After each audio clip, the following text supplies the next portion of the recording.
செய்திகள். பிரதமர் நரேந்திர மோடி அவர்கள் 2 நாள் பயணமாக வருகின்ற 27 மற்றும் 28 ஆகிய 2 நாட்கள் தமிழகம் வருகை தர உள்ளதாக தகவல் வெளியாகியுள்ளது. டிஎன்பிஎஸ்சி குரூப் 4 தேர்வு இன்று நடைபெற உள்ளது. பள்ளி கல்வித்துறையில் 34 தலைமை ஆசிரியர்களுக்கு DUO பதவி உயர்வு வழங்கப்பட்டது. தமிழ்நாட்டிலேயே முதல் முறையாக காவலர்கள் வார விடுமுறையை முறையாக எடுக்க வசதி செய்யும் புதிய செயலியை கன்னியாகுமரி மாவட்ட காவல்துறை அறிமுகம் செய்துள்ளது. வேள்பாரி நாவலின் 1,00,000வது பிரதி விற்பனையின் வெற்றி சின்னத்தை நடிகர் ரஜினிகாந்த் அவர்கள் திறந்து வைத்தார். பராமரிப்பு பணியின் காரணமாக பழனி முருகன் சுவாமி கோவிலில் வருகின்ற 15ஆம் தேதி முதல் 31 நாட்களுக்கு ரோப்கார் சேவை நிறுத்தப்பட உள்ளதாக தெரிவிக்கப்பட்டுள்ளது. 7 விளையாட்டு உட்கட்டமைப்பு மேம்பாட்டு பணிகளுக்கு காணொலி காட்சி வாயிலாக துணை முதல்வர் உதயநிதி ஸ்டாலின் அவர்கள் அடிக்கல் நாட்டினார். கலைஞர் மகளிர் உரிமை தொகை திட்டத்தில் போலி விண்ணப்பங்களை வாங்கி ஏமாற வேண்டாம் என்று அரசு விழிப்புணர்வு அறிவிப்பு வெளியிட்டுள்ளது. இந்து சமய அறநிலையத்துறை சார்பில் திருச்செந்தூர் சுப்பிரமணிய சுவாமி கோவிலில் மூத்த தம்பதியினருக்கு சிறப்பு செய்தல் திட்டம் ஜூலை 25ஆம் தேதிக்குள் விண்ணப்பிக்கலாம் என்று தெரிவிக்கப்பட்டுள்ளது. குரூப் 4 தேர்விற்கான வழிகாட்டும் நெறிமுறை வெளியிடப்பட்டுள்ளது. பரந்தூர் விமான நிலையத்திற்கு எதிராக ஜூலை 13ஆம் தேதியாகிய நாளை போராட்டம் நடத்தப்படும் என்று பரந்தூர் விமான நிலைய போராட்டக் குழு தெரிவித்துள்ளது. துணை முதல்வர் உதயநிதி ஸ்டாலின் அவர்கள் வருகின்ற 20ஆம் தேதி திருவள்ளூருக்கு வருகை தர உள்ளதாக தகவல் வெளியாகியுள்ளது. அறநிலையத்துறை நிதியில் கல்லூரி கட்டுவது தவறில்லை என்று ராமதாஸ் அவர்கள் தெரிவித்துள்ளார். மாற்றுத்திறனாளிகளால் நடத்தப்பட உள்ள ஒருங்கிணைந்த சேவை மையத்தை அமைச்சர் மூர்த்தி அவர்கள் திறந்து வைத்துள்ளார்.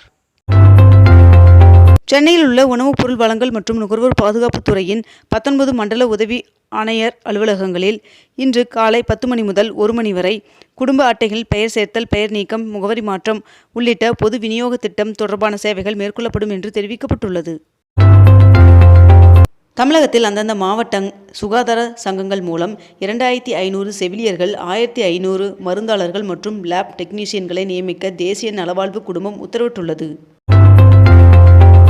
தமிழகத்தில் 15ஆம் தேதி முதல் 17ஆம் தேதி வரை கோவை, நீலகிரி உள்ளிட்ட மேற்கு தொடர்ச்சி மலையை ஒட்டிய பகுதிகளிலும், புதுவை, காரைக்கால் மற்றும் கடலோர பகுதிகளிலும் ஒரு சில இடங்களில் மிதமான மழை முதல் கனமான மழை பெய்ய வாய்ப்புள்ளதாக வானிலை மையம் தகவல் தெரிவித்துள்ளது. சுதந்திர போராட்ட வீரர் அழகு முத்துக்கோன் அவர்களின் பிறந்த நாளை முன்னிட்டு அவரது சிலைக்கு முதலமைச்சர் மு க ஸ்டாலின் அவர்கள் மலர் தூவி மரியாதை செலுத்தினார். நீலகிரி மாவட்டத்தில் முதல் முறையாக பசுமை பள்ளி திட்டம் தொடங்கப்பட உள்ளதாக தெரிவிக்கப்பட்டுள்ளது. ஊரக வளர்ச்சித்துறை அலுவலர்களின் பயன்பாட்டிற்காக 198 வாகனங்களின் சேவையை முதலமைச்சர் மு க ஸ்டாலின் அவர்கள் தொடங்கி வைத்தார். நகைச்சுவை நடிகர் கிங்காங் அவர்களின் மகளின் திருமண வரவேற்பு நிகழ்ச்சியில் முதலமைச்சர் மு க ஸ்டாலின் அவர்கள் கலந்து கொண்டு வாழ்த்து தெரிவித்துள்ளார். அவினாசி ரிதன்யா வழக்கில் மாமியாரின் ஜாமீன் மனுவை தள்ளுபடி செய்தது நீதிமன்றம். பெண்கள் தொழில் தொடங்க 75,000 முதல் 10 லட்சம் வரை பிணையில்லா கடன் வழங்க தமிழ்நாடு அரசு புதிய திட்டம் இடப்பட்டுள்ளதாக தகவல் வெளியாகியுள்ளது. பள்ளி கல்வித்துறை சார்பில் உலக பொதுமறை திருக்குறள் நூலை வெளியிட்டார் முதலமைச்சர் மு க ஸ்டாலின் அவர்கள். 100 கோடி ரூபாய் மதிப்பில் 63 கோவில்களில் நடைபெற உள்ள திருப்பணிகளை காணொலி வாயிலாக முதலமைச்சர் மு க ஸ்டாலின் அவர்கள் தொடங்கி வைத்தார். 22 கேரட் ஆபண தங்கத்தின் விலை சவரனுக்கு ஒரே நாளில் 440 ரூபாய் அதிகரித்து 1 சவரன் 72,600 ரூபாயாகவும் 1 கிராம் 9,075 ரூபாய்க்கும் விற்பனை செய்யப்பட்டு வருகிறது. இதனை அடுத்து 1 கிராம் வெள்ளியின் விலை கிராமிற்கு 1 ரூபாய் அதிகரித்து 1 கிராம் வெள்ளி 121 ரூபாய்க்கு விற்பனை செய்யப்பட்டு வருகிறது. பல ஆண்டுகளாக தலைமறைவாக இருந்த பயங்கரவாதிகள் கைது செய்யப்பட்டது குறித்து டிஜிபி சங்கர் ஜிவால் அவர்கள் விளக்கமளித்துள்ளார். வருகின்ற ஜூலை 18ஆம் தேதி பிரதமர் நரேந்திர மோடி அவர்கள் பீகார் செல்கிறார் என்று தகவல் வெளியாகியுள்ளது. தமிழ்நாடு முழுவதும் சாலை மற்றும் மேம்பால பணிகளை மேற்கொள்ள 7,500 கோடி ரூபாய் ஒதுக்கீடு செய்து தமிழ்நாடு அரசு ஆணையிட்டுள்ளது. 5 நாட்கள் சுற்றுப்பயணத்தை முடித்துக்கொண்டு பிரதமர் நரேந்திர மோடி அவர்கள் டெல்லி திரும்பினார். திருவாரூர் மாவட்டத்திற்கு 6 புதிய அறிவிப்புகளை முதலமைச்சர் மு க ஸ்டாலின் அவர்கள் வெளியிட்டுள்ளார். சென்னை மெரினா நீச்சல் குளம் இன்று முதல் 31ஆம் தேதி வரை 20 நாட்களுக்கு இயங்காது என்று சென்னை மாநகராட்சி தெரிவித்துள்ளது. தமிழகத்தில் ஜூலை 16ஆம் தேதி வரை மழைக்கு வாய்ப்புள்ளதாக வானிலை மையம் தகவல் தெரிவித்துள்ளது.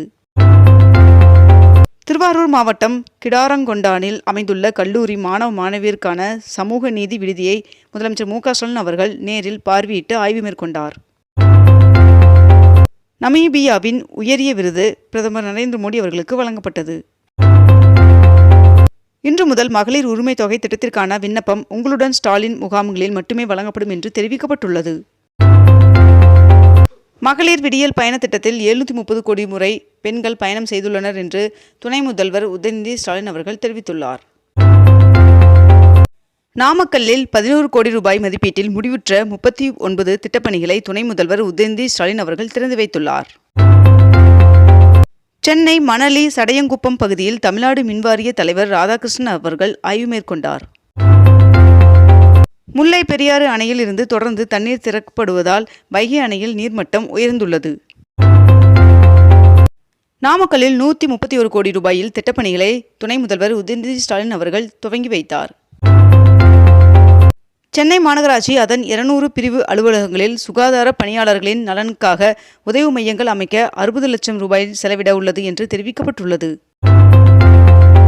தென் மாவட்டங்களில் 4 சுங்கச்சாவடிகளில் அரசு பேருந்துகளை அனுமதிக்கக்கூடாது என்ற உத்தரவை சென்னை உயர்நீதிமன்றம் நிறுத்தி வைத்துள்ளது. ஒகேனக்கல் காவிரி ஆற்றின் நீர்வரத்து வினாடிக்கு 43,000 கனஅடியிலிருந்து 32,000 கனஅடியாக சரிந்துள்ளது. சட்டவிரோத சூதாட்ட செயலி விளம்பரத்தில் நடித்த 29 நடிகர்கள் மீது அமலாக்கத்துறை வழக்கு பதிவு செய்துள்ளது. நீதிமன்ற அவமதிப்பு வழக்கில் சென்னை மாநகராட்சி ஆணையர் குமரகுருபரன் ஹைகோர்ட்டில் ஆஜரானார். ரயில்வே அமைச்சர் அஸ்வினி வைஷ்ணவ் அவர்கள் ரயில்வே லெவல் கிராசிங்கில் பின்பற்ற வேண்டிய நடைமுறையை வெளியிட்டுள்ளார். அதில் தெரிவித்துள்ளாவது, அனைத்து ரயில்வே கேட்களிலும் உடனடியாக CCTV கேமராக்கள் பொருத்த வேண்டும் என்றும் லெவல் கிராசிங்கில் இன்டர்லாக்கிங் பணியை விரைந்து முடிக்க வேண்டும் என்றும் குறிப்பிடப்பட்டுள்ளது.